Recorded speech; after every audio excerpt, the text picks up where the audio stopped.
preparing for Cuttyhunk. Cuttyhunk. It's Sunday, right around noon. We figure everybody's going to be heading in for Monday. Good time for us to head out. Conditions are a little light, so it looks like we'll be powering most of the way, but at least the tide's going out, so that should shoot us out the Sakonnet River. Okay, I'll turn the nav stuff on downstairs.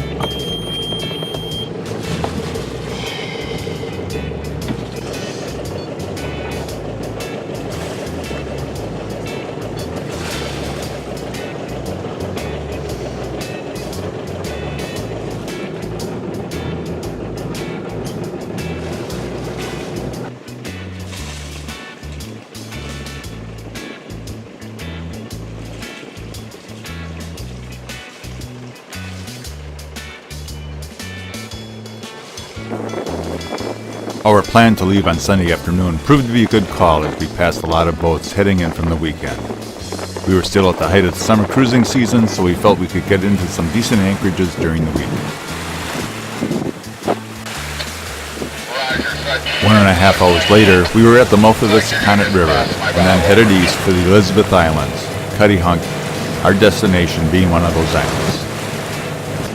Areas of fog. Some thunderstorms may produce heavy rainfall. Visibility 1 nautical mile or less. With our anchor set in Cuttyhunk's outer harbor, we headed to the dinghy dock in the inner harbor, which was packed with boats and moorings. We enjoyed walking along the wharf and then up the hill through the small village.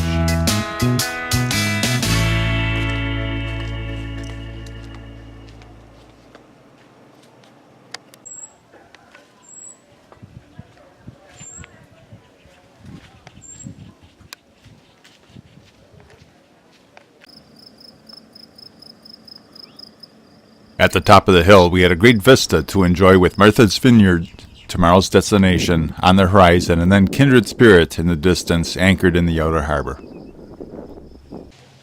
It was a picture-perfect summertime walk around this small island. Quaint is the best way to describe it.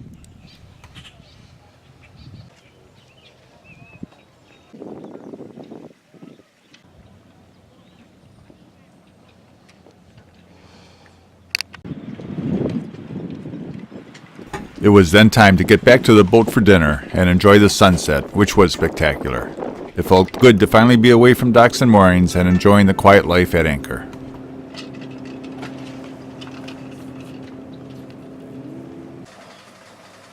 The following morning showed promise for a great day on the water.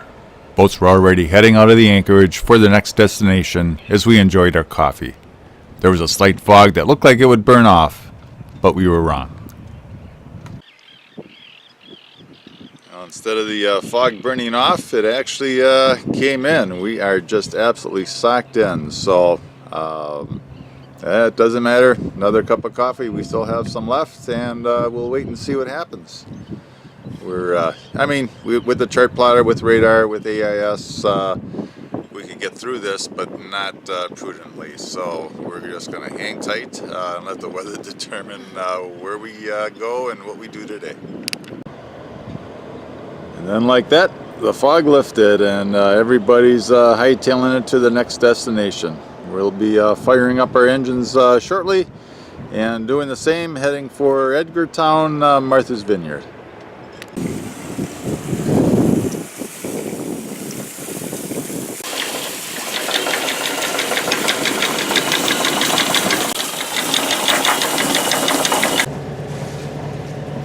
With the anchor up and secured, we headed out under power, as it was another day without any wind. As we passed through the cut that takes us into Vineyard Sound, we shared the passage with a local fishing boat going out for the catch of the day.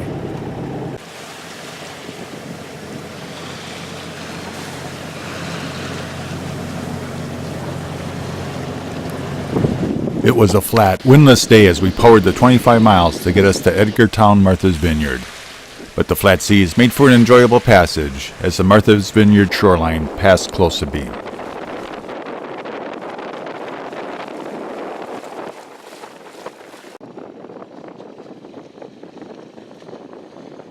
It was mid-afternoon when we made our anchorage, just off the beach on Chappaquiddick Island.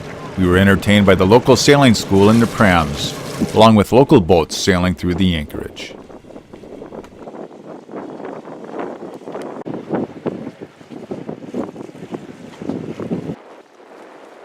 With everything on the boat in order, we dropped the dinghy in the water and motored to the dinghy dock. The inside harbor was packed with moorings, which we could have rented, but we were content to be at anchor with a little more elbow room in addition to anchoring being free. Walking the streets of Edgartown was a delight, as they've done a great job in preserving and restoring these old structures. The shops and restaurants were all well maintained, and the prices reflected the Boston clientele that frequents this island.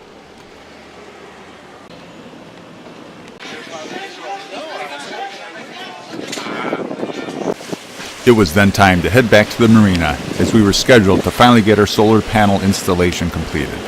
The morning was overcast and the winds had switched to out of the north. Darcy unfurled her mainsail, and it was time to enjoy a nice breezy reach back to harbor.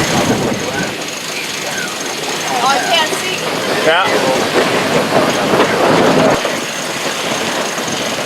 Okay, hold it there.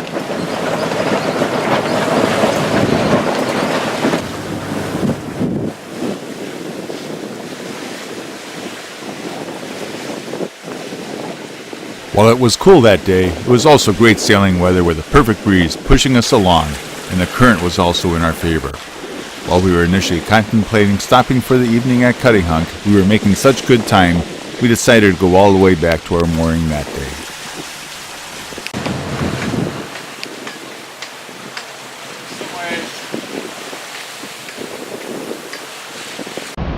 As we made our way up the Sakonnet River, our attention also turned to our first visitors that we would have on Kindred Spirit.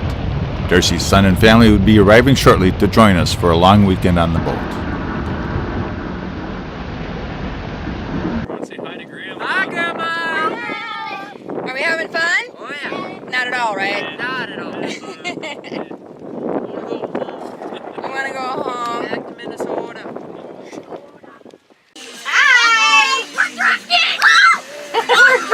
What do you think, Veronica? What do you think, Justin? This is awesome. Hi.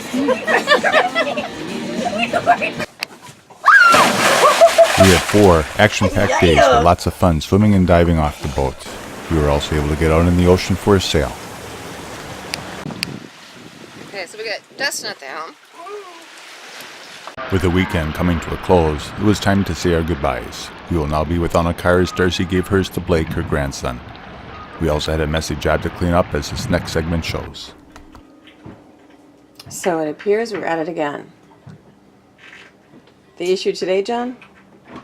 Yeah, we've been getting a sporadic diesel fuel leak. Every time the tank gets filled up, we just notice some diesel getting in the bilge. So it's not. Last time when we were on the delivery, we had the issue once, and we filled up again. Last time we filled up was last June. We just filled up again last week for the first time this year, and yeah, all of a sudden it's this diesel issue again. So we're just trying to track it down. The diesel tank is underneath the our bed here, so it's just we just moved to the forward stateroom and now ripping this apart to see if we can track this down. A little frustrating, but what do you do? And stinky. Yeah, and stinky. To be continued.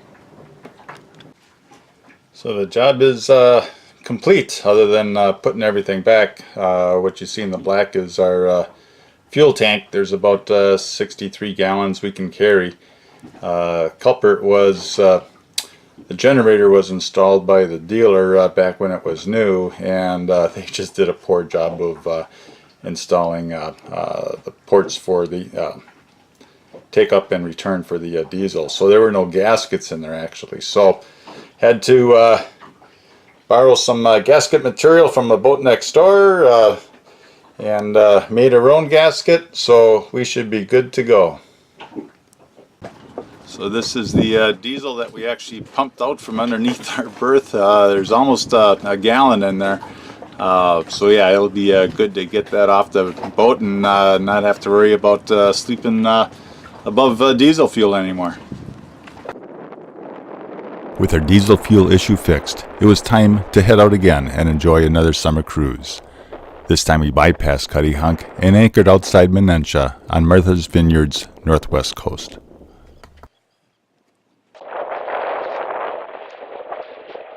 Our anchor was holding very well, so it was time to explore our local surroundings. Off in the dinghy we went. Nantucket is a working commercial fishing village with a lot of New England charm. The fishing fleet was in and tied up to the docks. The 1975 film Jaws was filmed on Martha's Vineyard. A number of scenes from Jaws was filmed in Nantucket, as Robert Shaw's character Quint and his boat the Orca were based here in the movie.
Swordfish fishing appeared to be a major focus in this area, as there were quite a few swordfish images on display in the town. Back at the boat, it was time to prepare the fresh swordfish steaks and cod we purchased at the fish market in town. We were then treated to another fantastic sunset. The next morning, we woke to another pleasant day, but it was very little wind, so we powered up the shoreline of Martha's Vineyard and enjoyed the scene.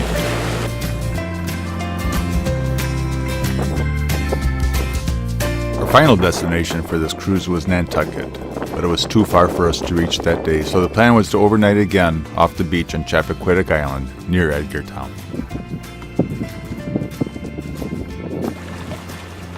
The next morning began as another light air day. Are you starting to see a pattern here? Since it was a short passage to Nantucket, we decided to sail and take our time getting there.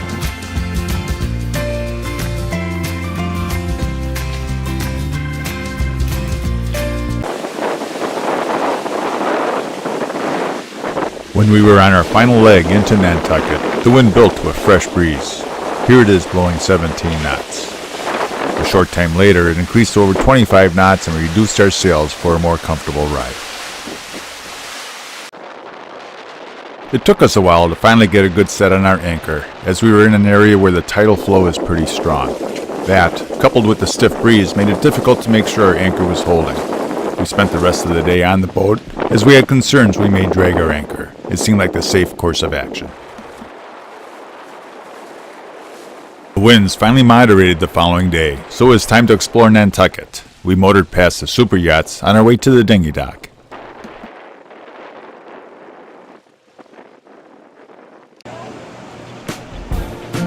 We were finally off the boat and able to enjoy the town of Nantucket and spend the day walking the historic downtown district and taking in the sights.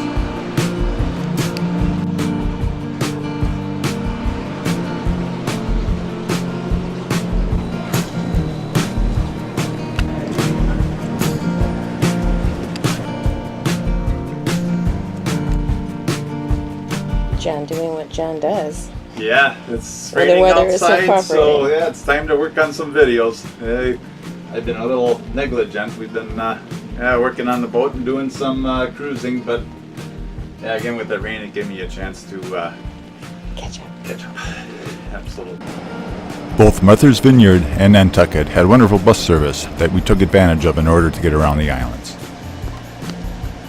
Today we took the bus to Sconset, which was originally a small cod fishing village on the east end of the island, where the fishermen launched their dories off the beach and made their homes just under the hill. It is now a quintessential Martha's Vineyard village, complete with picket fences and homes covered with rose bushes and manicured gardens.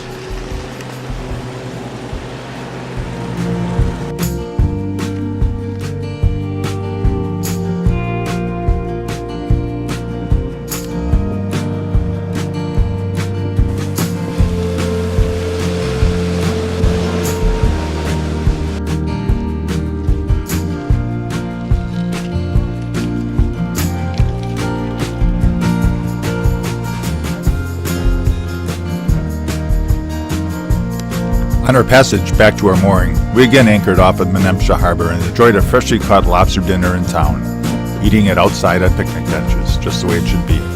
Back in the boat, we watched the sword fishing boat coming in with their catch.